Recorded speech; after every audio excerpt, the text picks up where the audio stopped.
ছোলার ডাল তো অনেক খেয়েছেন, তবে এইভাবে একবার সবজি দিয়ে ছোলার ডালের রেসিপি বাড়িতে বানিয়ে দেখতে পারেন। নমস্কার, আমি রুমি, আপনাদের সবাইকে আবারও একটা দারুণ স্বাদের রেসিপিতে স্বাগত। প্রথমে আমি 200 গ্রাম ভেজানো ছোলার ডাল নিয়েছি। এবার ছোলার ডালগুলোকে আমি দিয়ে দিলাম কড়াইয়ের মধ্যে, আর দিয়ে দিলাম একটা কেটে রাখা আলু, বেশ কিছুটা পরিমাণ জল দিয়ে দিলাম, আর দিয়ে দিলাম হলুদ গুঁড়ো, আর দিয়েছি লবণ। খুব ভালো করে মিশিয়ে নিতে হবে। এবার সমস্ত কিছু ভালো করে সেদ্ধ করে নিতে হবে। ছোলার ডাল আলু সেদ্ধ হয়ে গেলে এক সাইডে রেখে দিতে হবে। এখন কড়াইয়ের মধ্যে দিয়ে দিলাম বেশ কিছুটা পরিমাণ সাদা তেল। তেল যখন গরম হয়ে যাবে কয়েকটা সবজি দিতে হবে। এখানে আমি দিয়ে দিলাম ফুলকপি, বিনস আর গাজর, আর দিয়ে দিলাম মটরশুঁটি। অল্প একটু লবণ দিয়ে সবজিগুলোকে বেশ লাল লাল করে ভেজে নিতে হবে। যখন সবজিগুলো লাল লাল করে ভাজা হয়ে আসবে তখন তুলে রেখে দিতে হবে। আর কড়াইয়ের মধ্যে কাজু কিশমিশ দিয়ে একইভাবে কাজু কিশমিশগুলোকে হালকা লাল করে ভেজে তুলে নিতে হবে।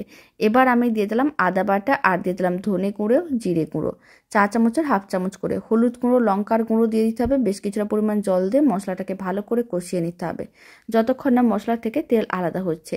যখন মশলা থেকে তেল আলাদা হয়ে যাবে তখন দিয়ে দিতে হবে সেদ্ধ করে রাখা ছোলার ডাল আর আলু। বেশ কিছুটা পরিমাণ জল দিয়ে দিতে হবে, স্বাদ অনুযায়ী লবণ, চিনি, গরম মশলার গুঁড়ো, আর দিয়ে দিলাম সব ভেজে রাখা সমস্ত সবজি।